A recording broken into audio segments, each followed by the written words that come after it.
masyarakat itu kan dalam konteks kartu Bengkulu Sejahtera untuk kesehatan.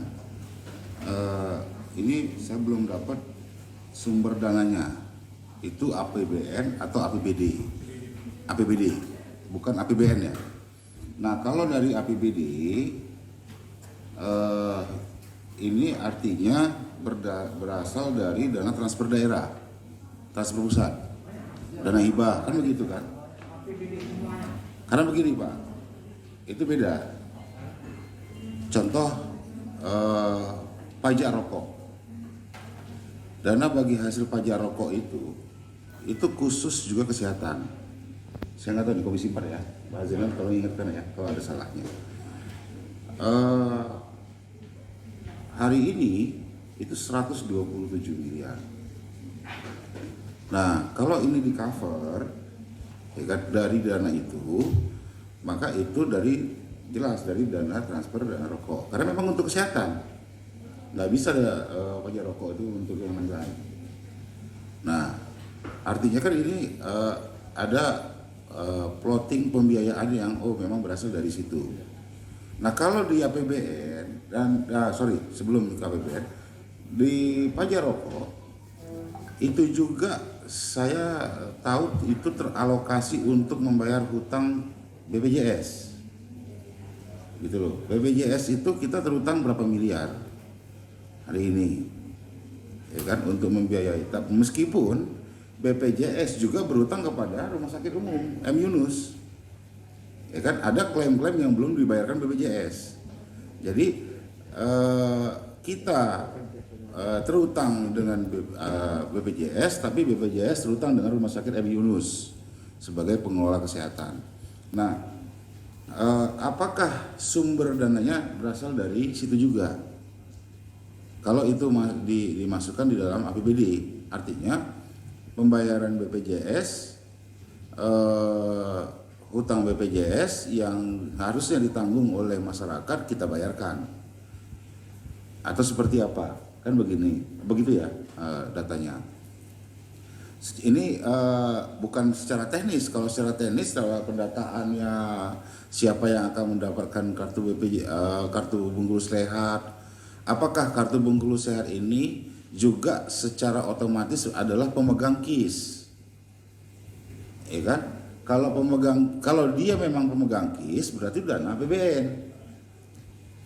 Si Pak Sujono misalkan, dia sudah tercover dalam pemegang KIS. Terus ke pemegang kartu KIS-nya itu dirubah menjadi KBS, kartu Bengkulu Sehat. Si Badu pemegang KIP, kartu Indonesia Pintar, tapi dirubah menjadi kartu Bengkulu Pintar. Itu maklon namanya, menjual produk satu industri atas nama merek yang berbeda. Nah ini dari mana? Kalau memang itu adalah berasal dari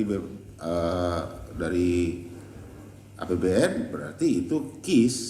Sebetulnya itu KIS, bukan KBS gitu loh. Tapi bisa aja sih kita bilang KIS alias KBS, bisa aja gitu. Nah sumber dana ini harus dituliskan di sini, harus dimandatkan, karena jangan sampai nanti dari tahun ke tahun kita ribut di Banggar, di komisi berdebat ini sumber dana berasal dari mana. Kalau memang itu di-cover di APBN ya APBN. Kalau itu di-cover APBD ya udah, kita berarti berpikir bagaimana mengencangkan pendapatan. Ini yang perlu ada penjelasan APBD atau APBN, dan apakah itu sama dengan KIS, KIP, BLT, BST. Ya kan, kalau itu sama berarti itu sudah di-cover pemerintah pusat, APBD nggak usah di-cover lagi. Atau kalau kemudian itu menjadi stimulus, berapa persen daripada APBN? Ada mandatnya, ada aturannya dalam rumusan itu. Nah, berkenaan dengan peningkatan, artinya 34.871 di 2022, 35.974, berarti ada sekitar 1.000. Ya, 1.000 setiap tahunnya peningkatan untuk KBS ya, 1.000 setiap tahunnya bertambah.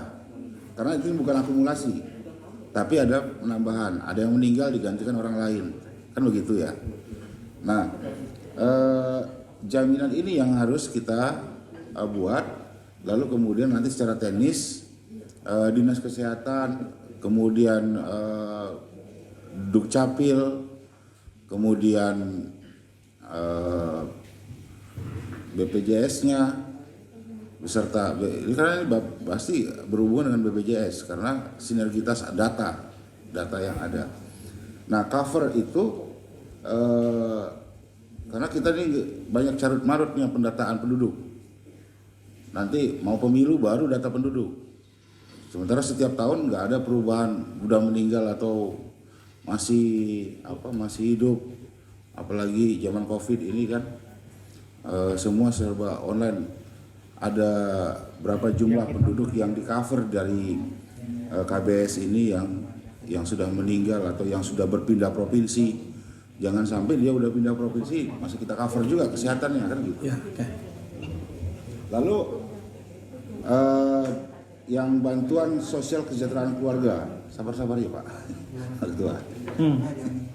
Nah, ini juga di cover dana APBD atau APBN.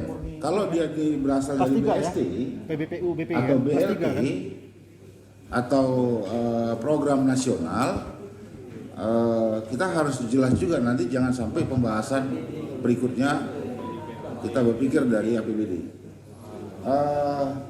Saya kira itu yang untuk poin 1 Pak Ketua. Ya. Pak Nas, ini kelompok penerimaan pangan ini di luar